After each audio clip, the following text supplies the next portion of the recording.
Alrighty, and that's a green light. Good morning, it's Friday. And that means it's time for the hashtag DRT White Hats Matter. We're going to talk about this morning.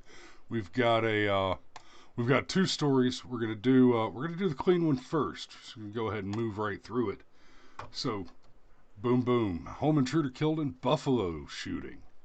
No charges to be filed in deadly home invasion shooting that left Buffalo man dead. Union County Sheriff David Taylor said the incident occurred just after midnight Tuesday in the vicinity of 1202 Main Street, Buffalo. When deputies arrived, they found a man laying in the front yard of a home. Whoops. Yeah. EMS was called to the scene. Medics were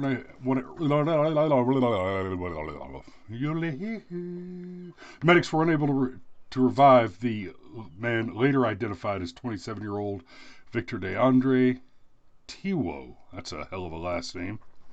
Taylor said deputies found hair lying on a weapon when they arrived. Hare had been shot while inside the home after he kicked open the front door brandishing a weapon. Two children, a man and a woman, were inside the home when Hare broke into it. The woman ran down toward the bedroom when Hare started firing his weapon. So, in this particular home invasion story, it's a little different than a lot of them we read. And a lot of them that we read, the home invader breaks in and may or may not, whether or not he's armed, the homeowner is perfectly justified to execute him on the spot. That's a given. This one's a little different. It looks like this guy kicked in the door and just started shooting. And good Lord, is that a recipe for a chest full of birdshot? At a minimum. Yeah, this guy had a history of domestic violence, apparently. And I don't keep birdshot in my house. I do. It's the only thing you're legally allowed to shoot a turkey with. I don't hunt turkey. I should try that. So I can't take my M4 out and put some NATO 5.56 into a turkey for Thanksgiving. No. In fact, it can't just be any. It can't just be any bird shot. You have to have specifically rated for turkeys in Georgia. I have turkey loads though. Damn. They work. I've never hunted turkey. I saw one guy hit by a motorcycle one time. They're it was right in front of me. It was right in front of me. Feathers everywhere. So anyway, bad dude's dead. Yeah, like this. I'm still picturing motorcycle turkey. Okay, so anyhow, in that same black truck I'm still driving. This is you just totally derailed me. I was going to say something about self-defense and domestic violence and all of that, and you've just it's gone. Thanks. Okay, so the Taylor said investigators determined the shooting stemmed from a domestic violence call on Sunday. They had outstanding warrants on Hare for domestic violence, third degree, and 2 counts of assault and battery, third degree. Taylor said deputies had been unable to locate Hare and the woman living at the house where the shooting occurred, who changed the locks because she was in fear of her life and her children's safety. Not anymore. Nope. Nope.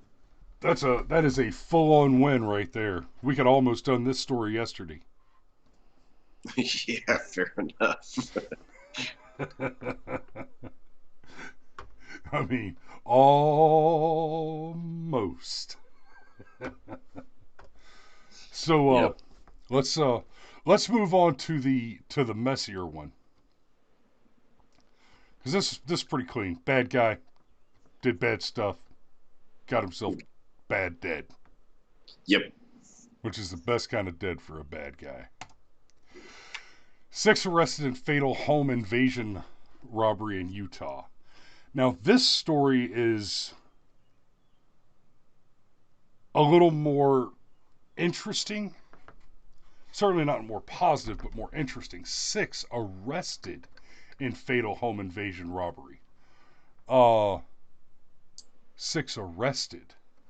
That means there were at least 7 thieves. So there were at least 7. And the story's a little unclear, but I kind of get the sense that there were more than 7. It kind of tastes like 1 or 2 got away. So an attempted home invasion, robbery, and vineyard resulted in one of the would-be robbers being shot and killed by the resident, and at least 6 others arrested, according to the police. I linked both the stories down in the description, so you can click down there and read the full story for yourself. But what we've got here, basically, it looks like 4 bad dudes, 4 bad hombres. These 4 bad hombres, to be specific, and a couple of juvenile females, one of whom had a warrant out for as a runaway. It doesn't give the ages of the 2 juvenile females, but it lists these 4 as men at 18, 22, and 26, and lists the 2 females as juveniles. So we're talking 16, 17-year-old girls. Man, I've got a daughter that's about to turn 10. Thinking about 15, 16, 17-year-old girl mixed up with some hood rats like this, out doing drugs, stealing, breaking into homes, getting shot at. In the description of the 4 arrestees, the 4 suspects, they're listed as being homeless. It says 4 homeless, or 6 homeless people, or something like that. Where was it? 4 homeless people have been arrested for investigation of robbery. Wow, these people they were arrested for investigation of robbery? So these people were investigating a robbery, and the police decided they didn't want these homeless people doing their investigating for them. So, Pat, sweetheart, the story was interesting enough before you had to derail me with... I know, right? Somebody wrote this. Somebody else looked at it and said, yeah, that's good. And then a third person approved it for publication. Oh, Pat, honey. They were arrested under suspicion for robbery, perhaps. They were arrested in the course of a robbery investigation. But they were not arrested for investigating the robbery. For investigation. Okay, I'm done. Are you done? No, I'm done. Okay. Now, as we read the story, it looks like you sure are quiet this morning, Sunshine. What? You're reading articles. Do you want me to continue to interrupt you? Yes. It should Okay. be entertaining. So as we're reading this article, it looks like what happened here was a little better than half a dozen youngsters decided, hey, this dude's got drugs in his house. And apparently they also believed that the homeowner, or the resident, as it were, had...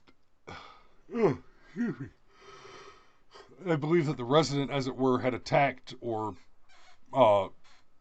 stricken one of them's girlfriend, something. And so they broke into his house to steal his drugs and beat him up. And he shot one of them.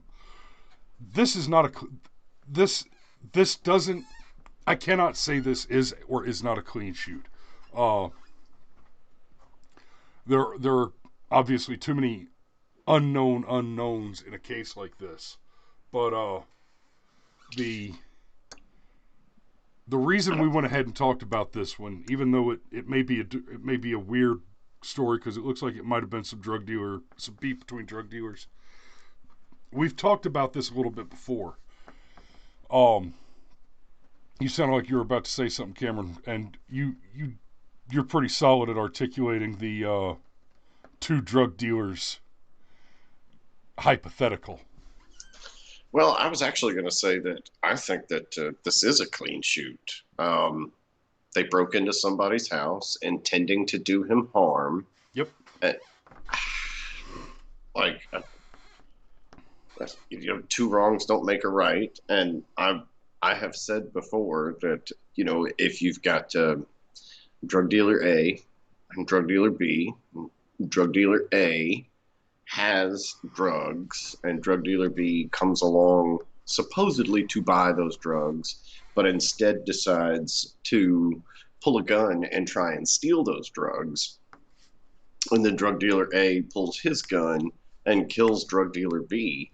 From a purely ethical perspective, I think drug dealer A has not committed murder. Might have committed a whole bunch of other crimes, but has not committed murder. It's self-defense. Technically under the law, because he was engaged in a felony at that point, then the murder becomes felony murder. And if he has a backup guy with him, then that guy is also in for felony murder because he's party to the connected crime. Yeah, but and that's the law, and the law is not the same as the ethic. Yes, and I understand why the law is written that way, but I'm still actually kind of uncomfortable with it when you engage voluntarily in an action with another person voluntarily, and then that other person attempts to cheat you and uses deadly force or the threat of deadly force in order to cheat you in that action. It really almost doesn't matter to me if you're buying a kilo of cocaine or somebody's used bicycle. Like, it just doesn't matter. Like, as soon as you threaten another person, that's it.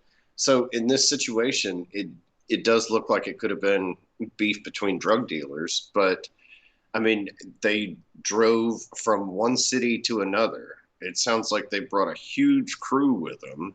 They broke into the guy's house. They intended to rob him and beat him up. And look, maybe the homeowner also belongs in jail for a laundry list of crimes, but even prisoners don't deserve to have their lives threatened. They just don't. Correct.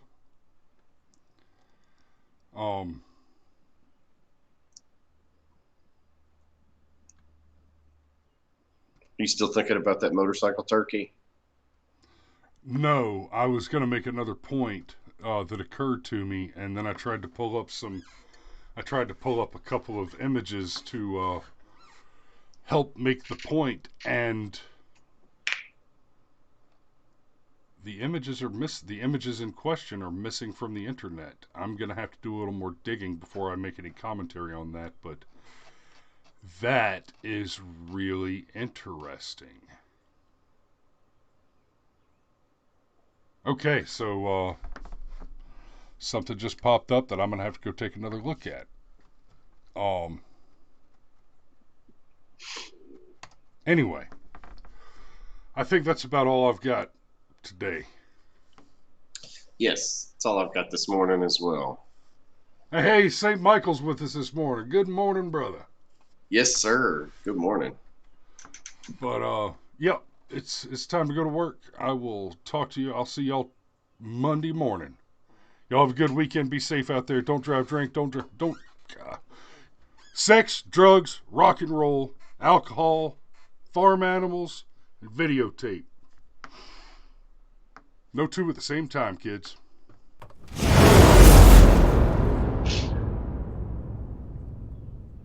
That's a safety brief. Yeah. This episode of the Brushfire Mind was dedicated to Captain